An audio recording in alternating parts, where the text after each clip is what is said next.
Dears എല്ലാവർക്കും നമ്മുടെ പുതിയ വീഡിയോയിലേക്ക് വീണ്ടും സ്വാഗതം. ഇന്ന് ഞാനിവിടെ ബ്രെഡ് വെച്ചിട്ട് ഒരു അടിപൊളി സ്നാക്സ് ആണ് തയ്യാറാക്കിയിട്ട് എടുക്കുന്നത്. ബ്രെഡ് സമോസ എന്നൊക്കെ വേണമെങ്കിൽ പറയാം കേട്ടോ. പിന്നെ ഇതിൻ്റെ കൂടെ തന്നെ വളരെ ഈസി ആയിട്ട് എങ്ങനെയാണ് ബ്രെഡ് ക്രംസ് തയ്യാറാക്കിയിട്ട് എടുക്കാം എന്നുള്ളത് കൂടെ കാണിക്കുന്നുണ്ട്. അപ്പോൾ നിങ്ങൾ വീഡിയോ മുഴുവനായിട്ടും സ്കിപ്പ് ചെയ്യാണ്ടൊന്ന് കാണണേ. ആദ്യമായിട്ടാണ് നമ്മുടെ ചാനൽ കാണുന്നതെങ്കിലും സബ്സ്ക്രൈബ് ചെയ്യണേ. പിന്നെ എല്ലാവരും ഒന്ന് ലൈക്ക് ചെയ്യണം കേട്ടോ. അപ്പോൾ നമുക്ക് ഏറ്റവും ആദ്യം തന്നെ ഈ ഒരു സ്നാക്സിനുള്ള മസാല റെഡിയാക്കിയിട്ട് എടുക്കാം. അപ്പോൾ മസാല റെഡിയാക്കിയിട്ട് എടുക്കാനായിട്ട് ഒരു പാനിൽ ഞാൻ 3 ടേബിൾ സ്പൂൺ വെളിച്ചെണ്ണ ഒഴിച്ച് കൊടുത്തിട്ടുള്ളത്. നല്ലോണം ചൂടായിട്ട് വന്നതിന് ശേഷം ഇതിലോട്ട് 2 വലിയ സവാള ഇതുപോലെ നീളത്തിൽ കനം കുറച്ചിട്ട് കട്ട് ചെയ്തിട്ട് കൂടെ ചേർത്തിട്ടുണ്ട്. എന്നിട്ട് ഇതൊന്ന് വഴറ്റിയെടുക്കാൻ കേട്ടോ ചെയ്യണത്. സവാള പെട്ടെന്നൊന്ന് വഴന്ന് കിട്ടാനായിട്ട് ഇതിലേക്ക് ഞാനൊരല്പം ഉപ്പ് കൂടെ ചേർത്ത് കൊടുക്കുന്നുണ്ട്. എന്നിട്ട് ഇതിൻ്റെ കളറൊക്കെ നല്ലോണമൊക്കെ ഒന്ന് മാറി വരുന്നത് വരയ്ക്ക് വേണം കേട്ടോ ഇതൊന്ന് വഴറ്റിയെടുക്കാനായിട്ട്. അപ്പോൾ ഇതുപോലെ ഒന്ന് ആയി കഴിഞ്ഞാൽ പിന്നെ ഇതിലേക്ക് നമുക്ക് ഇഞ്ചി വെളുത്തുള്ളി പേസ്റ്റ് കൂടെ ചേർത്ത് കൊടുക്കാം. 1 ടീസ്പൂൺ അളവിലാണ് ഞാനിത് ചേർക്കുന്നത്. എന്നിട്ട് ഇതെല്ലാം കൂടെ നന്നായിട്ട് ഒന്ന് വഴറ്റിയെടുക്കാം കേട്ടോ. അതിൻ്റെ പച്ചമണം പോണ വരയ്ക്ക് നല്ലോണം ഒന്ന് വഴറ്റിയെടുക്കാം. ഇതിലോട്ട് ഞാനൊരല്പം മല്ലിയില ചെറുതാക്കിയിട്ട് കട്ട് ചെയ്തിട്ടുള്ളത് കൂടെ ചേർത്ത് കൊടുക്കുന്നുണ്ട്. കറിവേപ്പില ഉണ്ടെങ്കിൽ കറിവേപ്പില ചേർത്ത് കൊടുക്കാം കേട്ടോ. എൻ്റെ കയ്യിൽ കറിവേപ്പില ഇല്ലാത്തത് കൊണ്ടാണ് മല്ലിയില ചേർത്ത് കൊടുത്തിട്ടുള്ളത്. എന്നിട്ട് ഇതെല്ലാം കൂടെ നന്നായിട്ട് ഒന്ന് വഴറ്റിയെടുക്കുക കേട്ടോ ചെയ്യണത്. അപ്പോൾ ഈ ഒരു സ്നാക്സിന് സവാളൊക്കെ നല്ലോണം വഴന്ന് കിട്ടിയാൽ മാത്രമാണ് കേട്ടോ നല്ല ടേസ്റ്റൊക്കെ ഉണ്ടാവുക. അതുപോലെ സവാള ഒന്ന് ആയിക്കഴിഞ്ഞാൽ പിന്നെ നമുക്കിതിലേക്ക് മസാലപ്പൊടികൾ ചേർക്കാം. 1 ടീസ്പൂൺ മല്ലിപ്പൊടിയും 1/2 ടീസ്പൂൺ മുളക് പൊടിയും 1/4 ടീസ്പൂൺ മഞ്ഞൾപ്പൊടി പിന്നെ 1 നുള്ള് ഗരം മസാല പൊടിയാണ് ചേർക്കുന്നത്. എന്നിട്ട് ഇതെല്ലാം കൂടെ ഒന്ന് വഴറ്റിയെടുക്കാം കേട്ടോ. പൊടികളുടെ പച്ച സ്മെല്ലൊക്കെ ഒന്ന് പോണ വരയ്ക്ക് വേണം കേട്ടോ അതൊന്ന് വഴറ്റിയെടുക്കാനായിട്ട്. ഇതിലേക്ക് ഞാൻ അധികം മസാലപ്പൊടികളൊന്നും ചേർക്കണമൊന്നുമില്ല കേട്ടോ. അപ്പോൾ വളരെ കുറച്ച് മസാലപ്പൊടികളൊക്കെ ഇട്ടിട്ടാണ് കേട്ടോ അത് ഉണ്ടാക്കിയെടുക്കുന്നത്. പിന്നെ ഉപ്പും ചേർക്കണില്ല, കാരണം സവാള വഴറ്റിയെടുക്കുന്ന സമയത്ത് ഉപ്പ് ചേർത്തിട്ടുണ്ടായിരുന്നു. ആ ഒരു ഉപ്പ് കറക്റ്റായിട്ടുണ്ട് കേട്ടോ. അപ്പോൾ നിങ്ങൾ ടേസ്റ്റ് ചെയ്ത് നോക്കിയിട്ട് ഉപ്പ് കുറവാണെങ്കിൽ മാത്രം ചേർത്ത് കൊടുക്കുക.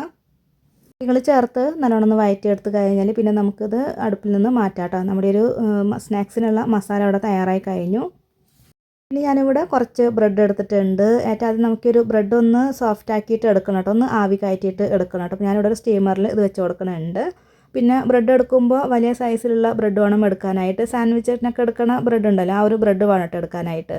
പിന്നെ ഇതുപോലെ എന്തിനാണ് ചെയ്യണമെന്ന് വെച്ചാൽ നമ്മളിത് പരത്തിയിട്ടൊന്ന് ഇതിൻ്റെ ഉള്ളിൽ മസാല ഒക്കെ വെച്ച് കൊടുക്കാനുള്ള ആ ഒരു എളുപ്പത്തിന് വേണ്ടിയിട്ടാണ് കേട്ടോ അതുപോലെ ചെയ്യണത്.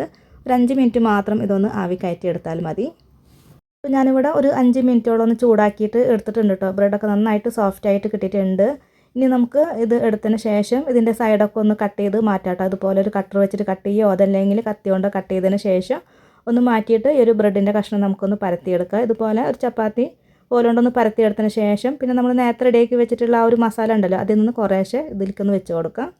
മുട്ട പുഴുങ്ങിയത് കട്ട് ചെയ്തിട്ട് കൂടെ ഇതിൻ്റെ നടുവിലായിട്ടൊന്ന് വെച്ച് കൊടുക്കാം കേട്ടോ. അതിന് ശേഷം ഈ ഒരു ബ്രെഡിൻ്റെ 4 അറ്റം കൂടിയിട്ട് ഇതുപോലെ ഒന്ന് ചേർത്ത് പിടിക്കുക.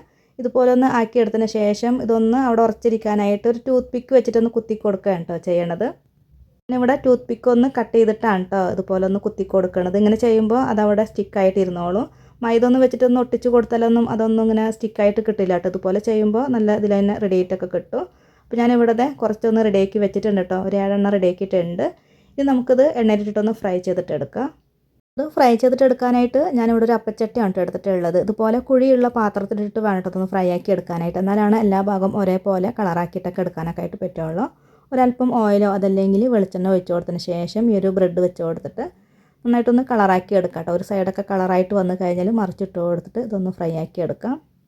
പെട്ടെന്ന് തന്നെ റെഡി ആയിട്ടൊക്കെ കിട്ടും കേട്ടോ. പിന്നെ ഓവനോ അതല്ലെങ്കിൽ എയർ ഫ്രയറിലോ നമുക്കിത് എണ്ണൊന്നും ഇല്ലാണ്ട് ഉണ്ടാക്കിയെടുക്കാവുന്നതാണ്. അപ്പോൾ അതേ ഫസ്റ്റ് ഇട്ട് കൊടുത്തത് ഇവിടെ റെഡിയായി കിട്ടിയിട്ടുണ്ട് കേട്ടോ. അപ്പോൾ അത് എടുത്ത് മാറ്റാം. എന്നിട്ട് ബാക്കിയുള്ളതും ഇതേപോലെ തന്നെ നമുക്ക് റെഡിയാക്കിയിട്ട് എടുക്കാം.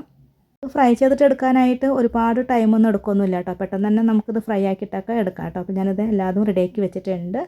ഇനി ഇത് ചൂടോടെ കഴിക്കാം കേട്ടോ. നല്ല ടേസ്റ്റാണ്. പ്രത്യേകം ശ്രദ്ധയ്ക്ക് ഇതിൻ്റെ ഉള്ളിൽ വെച്ച് കൊടുത്തിട്ടുണ്ടായിരുന്ന ആ ഒരു ടൂത്ത് പിക്ക് ഉണ്ടല്ലോ അതൊക്കെ എടുത്ത് മാറ്റിയിട്ട് വേണം കേട്ടോ കഴിക്കാനായിട്ട്. കുട്ടികൾക്കൊക്കെ കൊടുക്കുമ്പോൾ ഇത് എടുത്ത് മാറ്റിയിട്ട് വേണം കേട്ടോ കൊടുക്കാനായിട്ട്. അപ്പോൾ അതൊക്കെ ഒന്ന് ശ്രദ്ധിക്കുക കേട്ടോ. അപ്പോൾ നമ്മുടെ വളരെ ടേസ്റ്റി ആയിട്ടുള്ള ഈ ഒരു വെറൈറ്റി ആയിട്ടുള്ള സ്നാക്സ് ഇവിടെ തയ്യാറായി കഴിഞ്ഞു. ബ്രെഡ് സമോസ റെഡിയായി കിട്ടിയിട്ടുണ്ട് കേട്ടോ. അപ്പോൾ ഇതുപോലെ ട്രൈ ചെയ്തിട്ടില്ലെങ്കിൽ തീർച്ചയായിട്ടും ഒന്ന് ട്രൈ ചെയ്ത് നോക്കണേ, നല്ല ടേസ്റ്റാണ്. ബ്രെഡ് ക്രംസ് ഉണ്ടാക്കിയെടുക്കാം കേട്ടോ. അപ്പോൾ ക്ലീൻ ആയിട്ടുള്ളൊരു മിക്സി ജാർ എടുക്കുക. എന്നിട്ട് ഇതിലേക്ക് നമ്മൾ നേരത്തെ ബ്രെഡ് സൈഡ് കട്ട് ചെയ്ത് മാറ്റിയില്ല ആ ഒരു ഭാഗം മൊത്തത്തിൽ ഇതിലേക്ക് ഇട്ട് കൊടുത്തിട്ടുണ്ട് കേട്ടോ. ബ്രെഡ് എടുത്തതിൻ്റെ ആ ഒരു സൈഡ് ഭാഗം കട്ട് ചെയ്തിട്ട് ഇതിലേക്ക് ഇട്ട് കൊടുത്തിട്ടുണ്ട്. ഇനി ഇതിലേക്ക് നമുക്ക് ബ്രെഡൊക്കെ വാങ്ങിക്കുമ്പോൾ ബ്രെഡിൻ്റെ 2 അറ്റത്തുള്ള ആ ഒരു കട്ടിയുള്ള ഭാഗം ഉണ്ടല്ലോ അതുകൂടെ ഇതിലേക്കൊന്ന് കട്ട് ചെയ്തിട്ട് ഇട്ട് കൊടുക്കുന്നുണ്ട്. കൂടെ തന്നെ 2-3 ബ്രെഡ് കൂടെ കട്ട് ചെയ്തിട്ട് ചേർത്തിട്ടാണ് കേട്ടോ ഞാനിവിടെ റെഡിയാക്കിയിട്ട് എടുക്കുന്നത്. ഇതൊന്ന് പൊടിച്ചെടുക്കാം കേട്ടോ. മിക്സിയുടെ പൾസ് മോഡിലിട്ട് വേണം ഇതൊന്ന് പൊടിച്ചെടുക്കാനായിട്ട്. ഒരുപാട് ഇങ്ങനെ പൗഡർ രൂപത്തിലൊന്നും ഇതൊന്നും കിട്ടില്ല കേട്ടോ. കുറച്ച് തരി തരി ആയിട്ടാണ് കിട്ടുക. ഇതേപോലെ ആയി കിട്ടിയിട്ടുണ്ട്. അപ്പോൾ ഇത്ര മതി. ഇനി നമുക്കിതൊന്ന് ഫ്രൈ ചെയ്തിട്ട് എടുക്കാം കേട്ടോ. ഒരു കടായി അടുപ്പത്ത് വെച്ച് കൊടുത്തിട്ടുണ്ട്. ഇതിലേക്ക് ഈ ഒരു പൊടിച്ചെടുത്തിട്ടുള്ള ബ്രെഡ് ഇട്ട് കൊടുത്തതിന് ശേഷം നന്നായിട്ട് ഇളക്കി കൊടുത്തതിന് ശേഷം ഇതൊന്ന് റോസ്റ്റ് ചെയ്തിട്ട് എടുക്കാം. ഇത് നല്ലോണം മുരിഞ്ഞ് വരുന്നത് വരയ്ക്ക് വേണം കേട്ടോ ഫ്രൈ ആക്കി എടുക്കാനായിട്ട്.